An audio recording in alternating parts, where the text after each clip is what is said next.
మహత్తర Russia October విప్లవ వారసత్వాన్ని సమున్నతంగా కొనసాగిద్దాం. ఇది ఒక అతిథి వ్యాసం. ఇది ద్రవిడియన్ న్యూస్ టీవీలో మీకు అందిస్తున్నాము. నేను ఎస్కే సంపత్ కుమార్. బత్తిని శ్రీనివాసరావు గారు కమ్యూనిస్ట్ పాలసీ డిస్కషన్ గ్రూప్లో రాసిన ఒక ప్రత్యేక వ్యాసాన్ని మీకోసం అందిస్తున్నాము. రష్యా అక్టోబర్ సోషలిస్టు మహావిప్లవం మొదటి ప్రపంచ యుద్ధ కాలంలో జరిగింది. నేటికి 103 సంవత్సరాల క్రితం నవంబర్ 7, 1917న రష్యాలో ఆ దేశ కార్మిక కర్షకులు కమ్యూనిస్టు పార్టీ నాయకత్వాన సోషలిస్టు విప్లవం ద్వారా పెట్టుబడిదారీ వర్గ అధికారాన్ని కూలద్రోశారు. ప్రపంచంలో మొదటిసారి పారిస్ కమ్యూన్ తదుపరి కార్మిక వర్గ సోషలిస్టు రాజ్యాన్ని నెలకొల్పారు. నాటి నుండి నవంబర్ 7, 1917 చరిత్రలో కార్మిక వర్గ విప్లవ శకానికి నాంది పలికిన రోజుగా ప్రపంచ ప్రసిద్ధి చెందింది. గత చరిత్రలో రాజ్యాధికారాన్ని మార్చేందుకు ఎన్నో తిరుగుబాట్లు జరిగాయి. ఆ తిరుగుబాట్లు ఒక దోపిడీదారుణ్ణి తొలగించి మరొక దోపిడీదారుణ్ణి మాత్రమే అధికారంలోకి తెచ్చాయి. ఎన్నో విప్లవాలు వచ్చాయి. విజయవంతమైన విప్లవాల వల్ల ఒక దోపిడీ వర్గం కూలదోయబడి మరొక దోపిడీ వర్గం, కొత్త దోపిడీ వర్గం అధికారంలోకి వచ్చింది. వాటి వల్ల పాత దోపిడీ విధానం పోయి ఆ స్థానంలో కొత్త దోపిడీ విధానం మాత్రమే వచ్చింది.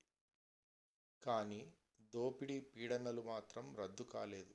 చరిత్రలో తలెత్తిన దోపిడీ వ్యవస్థలలో అత్యున్నత రూపంగా ఆవిర్భవించిన వ్యవస్థ పెట్టుబడిదారీ దోపిడీ వ్యవస్థ. రష్యా అక్టోబర్ విప్లవం చరిత్రలో మొదటిసారిగా ఆ పెట్టుబడిదారీ దోపిడీ వ్యవస్థను, పెట్టుబడిదారీ వర్గ అధికారాన్ని కూలద్రోసింది. సోవియట్ల ద్వారా కార్మిక కర్షక అధికారాన్ని నెలకొల్పింది. తరతరాల మానవ శ్రమ ఫలితమైన సకల సంపదలపైన భూములు, మిల్లులు, గనులు, పరిశ్రమలు మొదలగు వాటన్నిటిపైన పెట్టుబడిదారీ యాజమాన్యాన్ని రద్దు చేసింది. సమిష్టి యాజమాన్యాన్ని నెలకొల్పుతూ దోపిడీ పీడనల రద్దుకు పునాదులు వేసింది. ఏ దోపిడీ, పీడన, అసమానతలు, అణచివేతలు లేని సమసమాజ నిర్మాణానికి పూనుకుంది. ఆ క్రమంలో అనేక అద్భుత విజయాలను సాధించింది. మొదటి ప్రపంచ యుద్ధంలో పుట్టిన సోషలిస్టు రష్యా ఆవిర్భవించిన వెంటనే ప్రపంచ యుద్ధం నుండి విరమించింది. ఒక దేశపు కార్మికుడు ఇంకో దేశపు కార్మికునిపై కత్తులు నూరటం ఆపాలని తమ దేశ పాలక పెట్టుబడిదారులకు వ్యతిరేకంగా ఆ కత్తులను ఎక్కుపెట్టాలని విజ్ఞప్తి చేసింది. ప్రపంచ కార్మికుల ఐక్యత, సౌభ్రాతృత్వం వర్ధిల్లాలని కార్మిక వర్గ అంతర్జాతీయతను చాటింది. ఎర్ర సైన్యాన్ని నిర్మించి అంతర్యుద్ధంలో పెట్టుబడిదారీ సైన్యాలను ఓడించింది. కార్మిక కర్షక సోవియట్ రాజ్యాధికారాన్ని స్థిరపరిచింది. పెట్టుబడిదారుల, భూస్వాముల ఆస్తిపై వారి యాజమాన్యాన్ని రద్దు చేసి సకల సంపదలను, ఉత్పత్తి సాధనాలను కార్మిక కర్షక సోవియట్లకు అప్పజెప్పింది.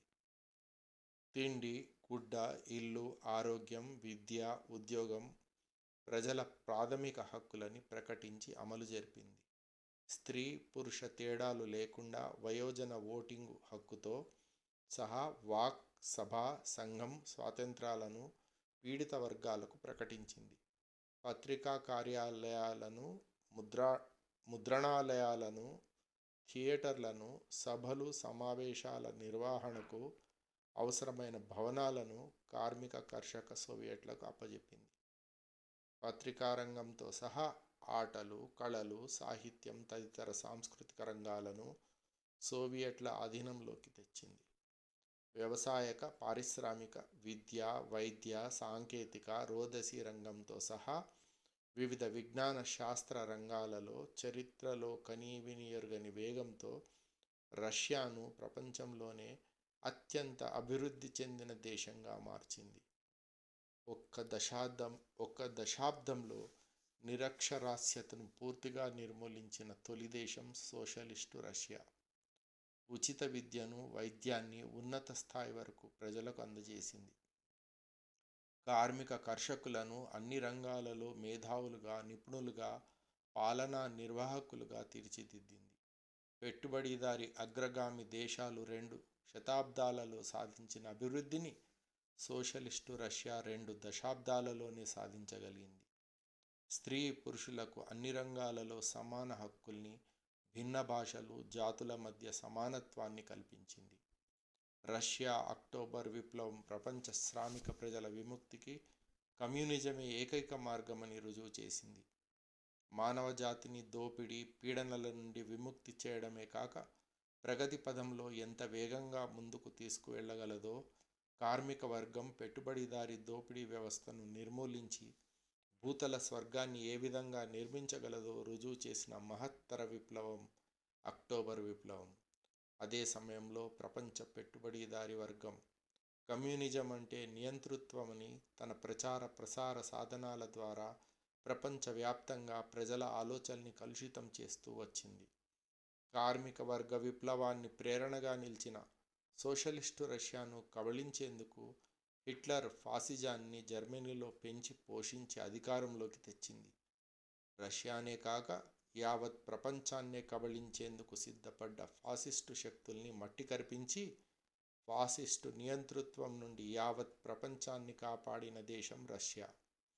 ఆ క్రమంలో తూర్పు యూరోపు దేశాల కార్మిక ప్రజలను పెట్టుబడిదారీ దోపిడీ సంకెళ్ల నుండి విముక్తి చేయడంలో సహాయపడి సామ్రాజ్యవాద దేశాలను బలహీనపరిచి వలస దేశాల స్వతంత్ర పోరాటాలను బలపరుస్తూ ఆ దేశాలలో స్వాతంత్ర్య సాధనను వేగవంతం చేసింది. సోషలిస్టు రష్యా తదనంతరం కొత్తగా స్వాతంత్రం పొందిన భారతదేశం లాంటి పెట్టుబడిదారీ దేశాలకు, జనతా ప్రజాస్వామిక విప్లవాన్ని పూర్తి చేసుకున్న చైనా లాంటి దేశాలకు అవసరమైన శాస్త్ర సాంకేతిక పారిశ్రామిక పునాదుల్ని కల్పించడం ద్వారా ఆ దేశాలను సొంత కాళ్లపై నిలబెట్టడంలో సహాయపడింది. ఈ క్రమంలో కార్మిక ఉద్యమం బలపడింది. అనేక దేశాలలో జాతీయ ప్రజాస్వామిక విప్లవాలు విజయవంతమయ్యాయి. ప్రపంచ కార్మిక వర్గం ఒక గొప్ప రాజకీయ శక్తిగా ఎదగడంతో ప్రపంచ పెట్టుబడిదారీ వ్యవస్థకు సోషలిజం ఒక సవాలుగా మారింది. ఈ కారణంగానే 1917 నవంబర్ విప్లవం నాటి నుండే పెట్టుబడిదారీ దేశాల దాడులకు సోషలిస్టు రష్యా లక్ష్యంగా మారింది. రష్యాను మట్టుపెట్టాలనే సామ్రాజ్యవాదుల పథకాలన్నీ భగ్నమైనా దీర్ఘకాలంలో వాటి ప్రతికూల పరిణామాలకు సోషలిస్టు రష్యా తన స్వయంకృతాపరాధాలతో బలికాక తప్పలేదు.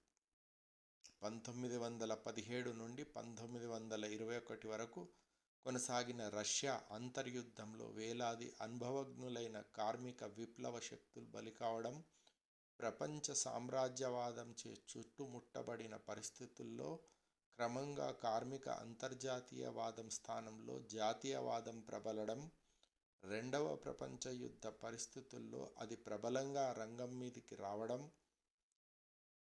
క్రమంగా సమాజంలో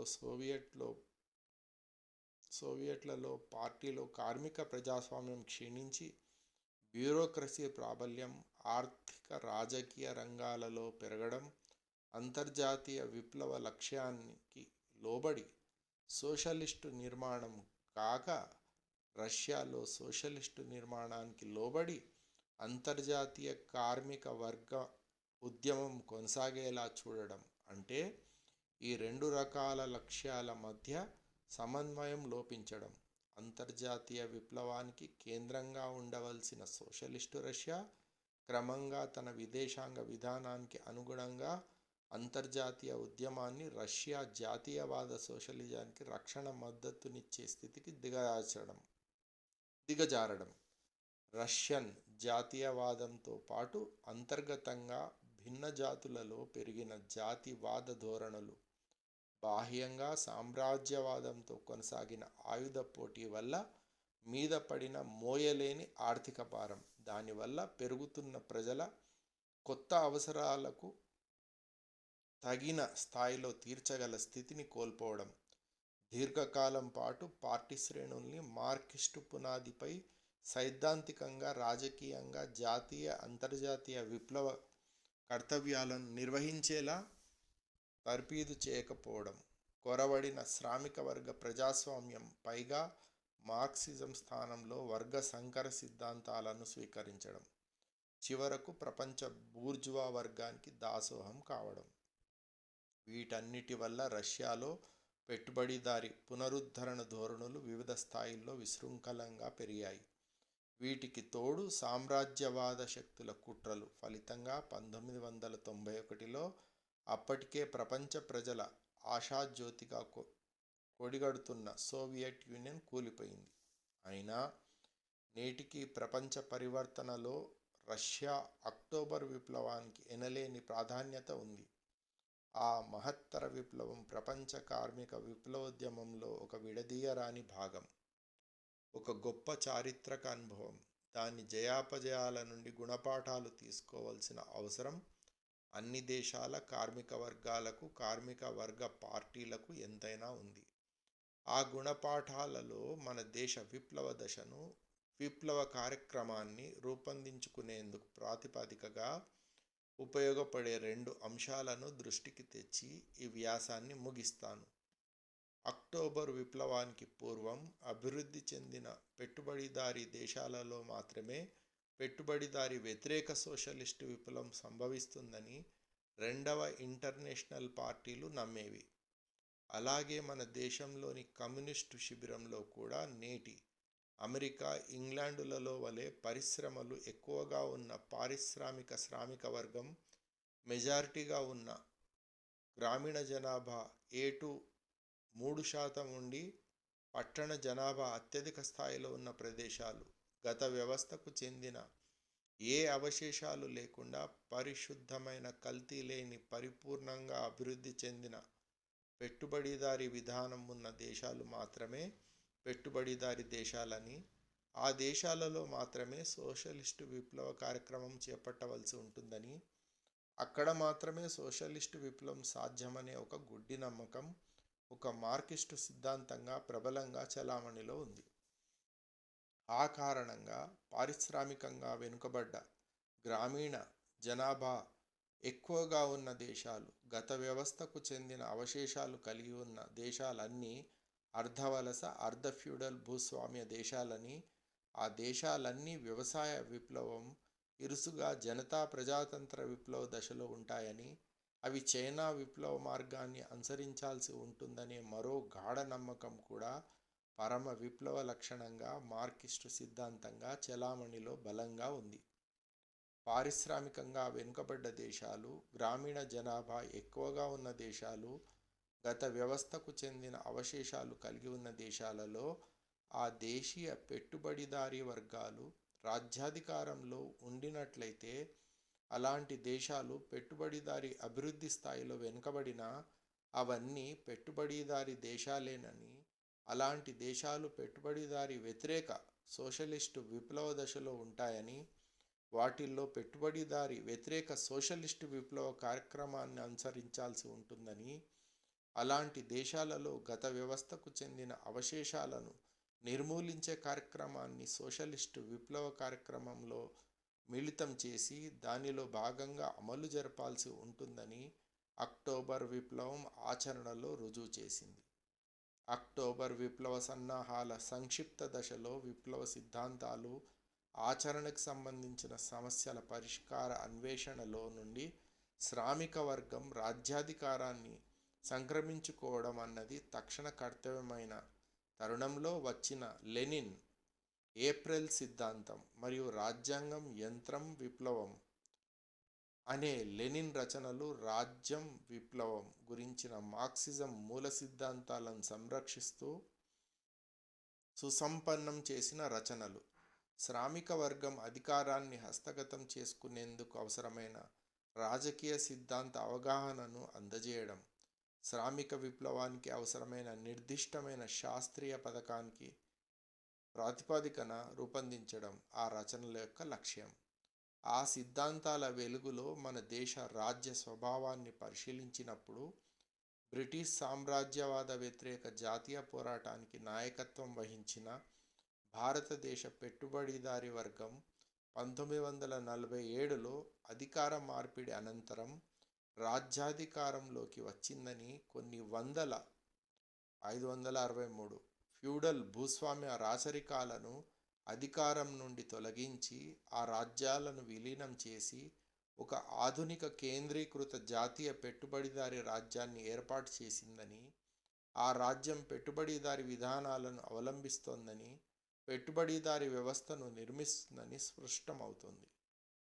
అయినా పార్లమెంటేతర పంథాలను అవలంబిస్తున్న మన దేశ ప్రధాన కమ్యూనిస్టు పార్టీలు, ఉదాహరణకు సిపిఐ, సిపిఎం పార్టీలు గత 72 ఏళ్లుగా ఇది బూర్జువా భూస్వామ్య రాజ్యమని, ఎంఎల్ పార్టీలు గత 57 ఏళ్లుగా ఈ రాజ్యాన్ని ఒక అర్ధవలస ఫ్యూడల్ రాజ్యమని, జమీందారీ దళారీ నిరంకుశ పెట్టుబడిదారీ విదేశీ సామ్రాజ్యవాద వర్గాలు అధికారంలో ఉన్నాయని భావిస్తున్నాయి. ఈ పాలక వర్గాలు కార్మిక వర్గం, రైతాంగాన్ని దోపిడీ, పీడనలకు గురిచేయడంతో పాటు జాతీయ, దేశీయ పెట్టుబడిదారీ వర్గాన్ని కూడా అణిచివేస్తూ, పెట్టుబడిదారీ అభివృద్ధిని నిరోధిస్తూ, ఫ్యూడల్ భూస్వామ్య విదేశీ సామ్రాజ్యవాద వర్గాల దోపిడీ, పీడనల్ని బలపరిచే విధానాలని అనుసరిస్తున్నాయని చెబుతున్నాయి. ఈ పేరుతో అసలు శత్రువులైన జాతీయ పెట్టుబడిదారీ వర్గాన్ని మిత్రవర్గంగా భావిస్తూ, అధికారంలో లేని ఫ్యూడల్ భూస్వామ్య విదేశీ సామ్రాజ్యవాదులకు వ్యతిరేకంగా పెట్టుబడిదారీ అభివృద్ధికి తోడ్పడే జనతా లేదా నూతన లేదా జాతీయ ప్రజాతంత్ర విప్లవం పేరుతో వర్గసంకర రాజకీయ విప్లవ కార్యక్రమాన్ని గత 72 ఏళ్లుగా అనుసరిస్తున్నాయి. ఈ పార్టీల యొక్క పెట్టుబడిదారీ అనుకూల పెట్టి బూర్జువా సొగసు సిద్ధాంతం, రాజకీయ కార్యక్రమాల అమలు వల్ల దేశంలో పెట్టుబడిదారీ విధానం మరింత వేగంగా అభివృద్ధి చెంది సామ్రాజ్యవాద స్థాయికి ఎదిగింది. తొండ ముదిరి ఊసరవెల్లి కావడం అంటే ఇదే. తమ సిద్ధాంతపు అంచనాలకు భిన్నంగా వాస్తవ పరిస్థితులు ఇలా ఎందుకు మారుతున్నాయో మన కుడి, ఎడమ పార్టీల నాయకత్వాలకు దశాబ్దాలు గడిచిన వేలాది కార్యకర్తల దశాబ్దాల కృషి వ్యర్థమవుతున్నా పట్టడం లేదు. రెండవ ఇంటర్నేషనల్ పార్టీల నుండి ఎరువు తెచ్చుకున్న తమ సొగసైన అవకాశవాద సిద్ధాంతాల ఊబిలో మరింతగా కూరుకుపోతున్నారు. ఆ అవకాశవాద రెండవ ఇంటర్నేషనల్ దానిలో భాగమైన మెన్షివిక్కులు ఆ వాదనతోనే నాటి రష్యా అక్టోబర్ విప్లవాన్ని వ్యతిరేకించారు.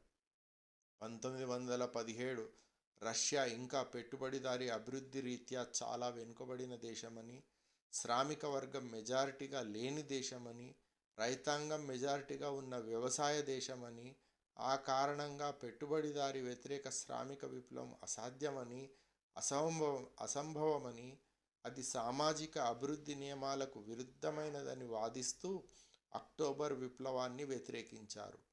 వారి ప్రకారం ఈ పెట్టుబడిదారీ అభివృద్ధి పరిపక్వ స్థాయికి చేరే వరకు పెట్టుబడిదారీ వ్యతిరేక సోషలిస్టు విప్లవ కార్యక్రమాన్ని చేపట్టకూడదు.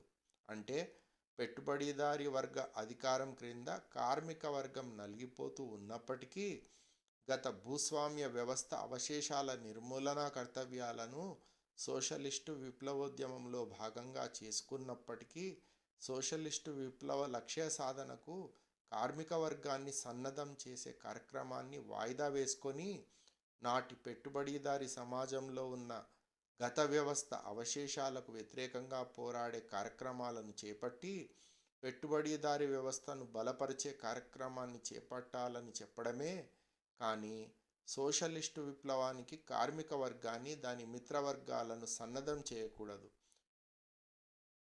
ఆ విధంగా పెట్టుబడిదారీ వ్యతిరేక సోషలిస్టు విప్లవ కార్యక్రమాన్ని చేపట్టడం అంటే ఒక సామాజిక దశను దాటవేయడమేనని మార్క్స్ పెట్టుబడిలో తెలియజెప్పిన చారిత్రక అభివృద్ధి నియమాలను వ్యతిరేకించడమేనని వారు లెనిన్పై, బోల్షెవిక్లపై దాడి చేశారు. సరిగ్గా ఆ సమయంలోనే లెనిన్ 1917 మార్చి నెల చివర్లో రష్యా చేరి సోషలిస్టు విప్లవానికి రష్యా శ్రామిక ప్రజలు సిద్ధం కావాలని పిలుపునిచ్చారు.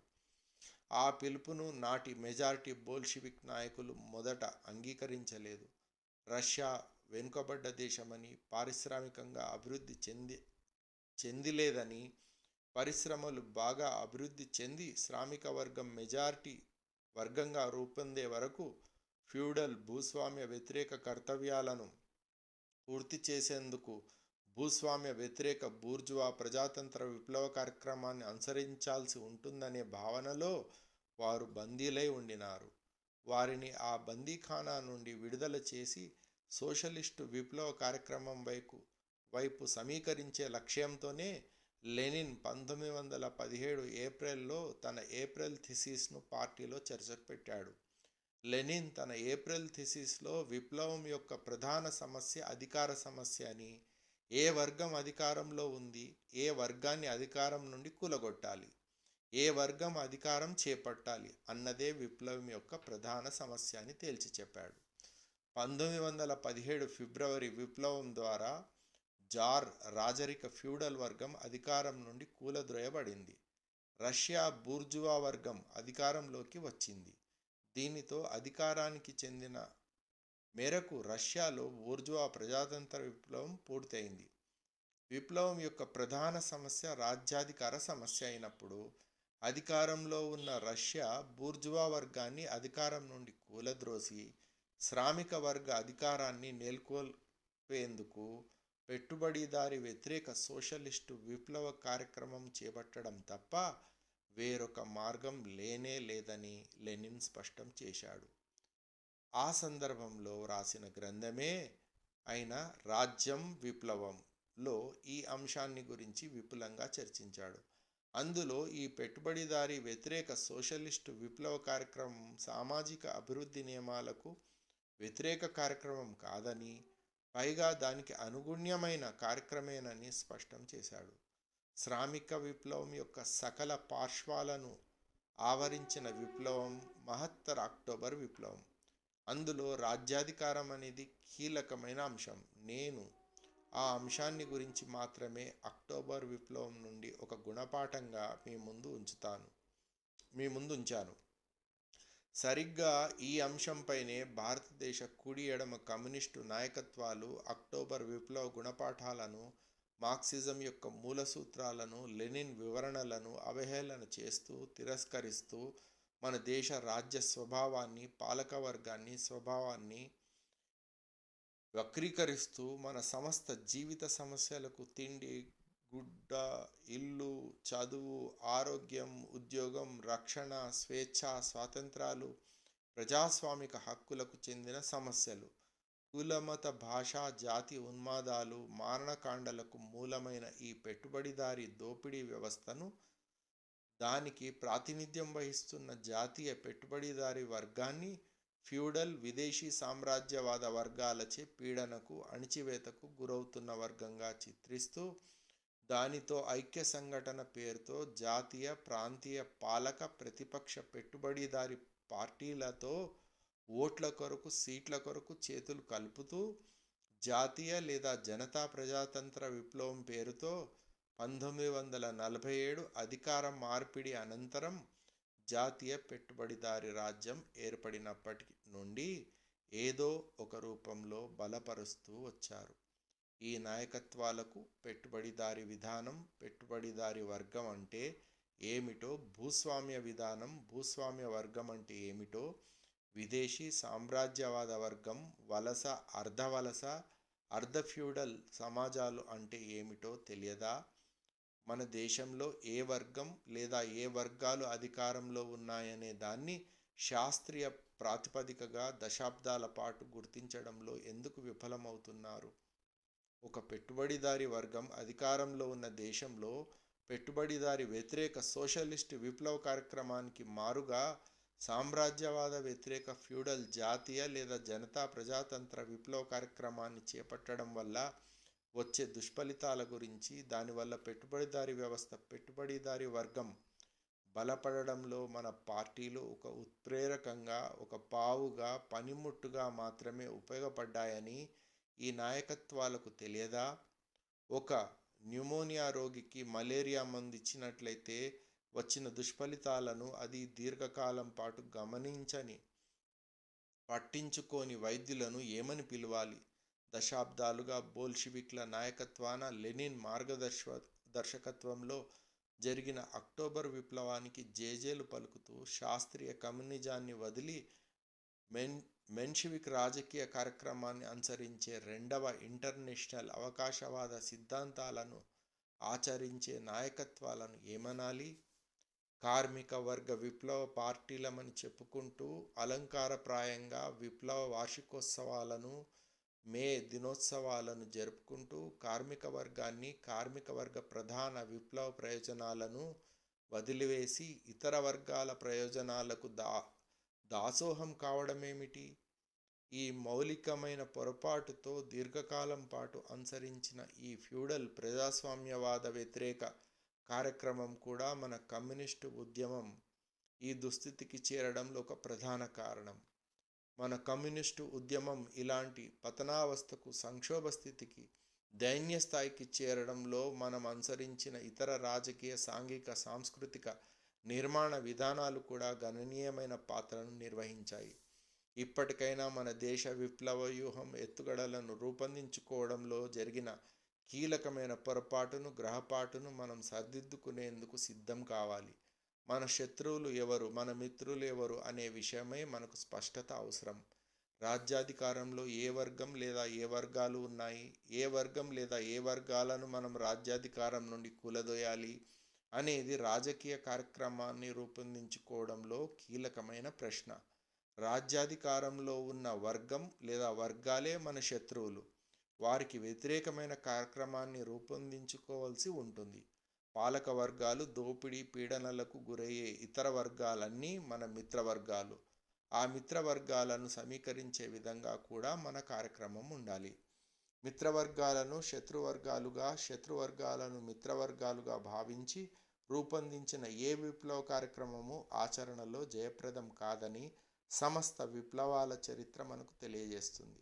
కాబట్టి మన దేశంలో ఏ వర్గాలు మన శత్రువులు, మిత్రులు అనే దానిపై అవసరమైన అధ్యయనం, పరిశీలన జరపడం మన కమ్యూనిస్టు ఉద్యమానికి చెందిన సానుభూతి పరులతో సహా అన్ని శ్రేణుల బాధ్యత. బాధ్యతలు లేని హక్కులు కానీ, హక్కులు లేని బాధ్యతలు కానీ ఉండవని మన శ్రేణులంతా చైతన్యయుతంగా గుర్తించి ఆచరించగలగాలి. నేడు ప్రపంచవ్యాప్తంగా పెట్టుబడిదారీ దోపిడీ వ్యవస్థ లోతైన సంక్షోభంలో ఉంది. అది రోజురోజుకు అన్ని రంగాలలో ప్రజల మౌలిక సమస్యల పరిష్కారంలో విఫలమవుతూ అశక్తతతో ఫాసిస్టు విధానాలను అనుసరిస్తోంది. ప్రపంచ పెట్టుబడిదారీ వ్యవస్థకు మొనగాడుగా ఉన్న అమెరికా దుస్థితిని మనం ఈ సంక్షోభ స్థాయిని అంచనా వేయడానికి ఒక ఉదాహరణగా చూడవచ్చు. అంతెందుకు, నేటి బీజేపీ పాలనలోని మన భారతదేశపు దుస్థితే ఒక చక్కని ఉదాహరణ. ఈ దుస్థితిలో, ప్రజల దుస్థితికి కారణం ప్రజలే అనే పద్ధతిలో ఈ ఫాసిస్టు ప్రభుత్వాలు ప్రజల ఎడల తమ బాధ్యతను వదిలించుకునే ప్రయత్నాలు చేస్తుంటే, మరోవైపు ప్రజలు తమ సమస్యల పరిష్కారానికి ప్రభుత్వాలదే బాధ్యత అనే నిష్క్రియ పర్వత దృష్టితో ఆలోచిస్తూ ఉన్న స్థితిని మనం గుర్తించాలి. ఇది ప్రజల్లో పెరుగుతున్న అవకాశవాదంగా కొందరు భావించవచ్చు. దానికి భిన్నంగా ప్రజలు తమ జీవిత మౌలిక సమస్యలపై ఆలోచించగల అవకాశాలను కల్పించిన పరిస్థితిగా దీన్ని మనం గ్రహించాలి.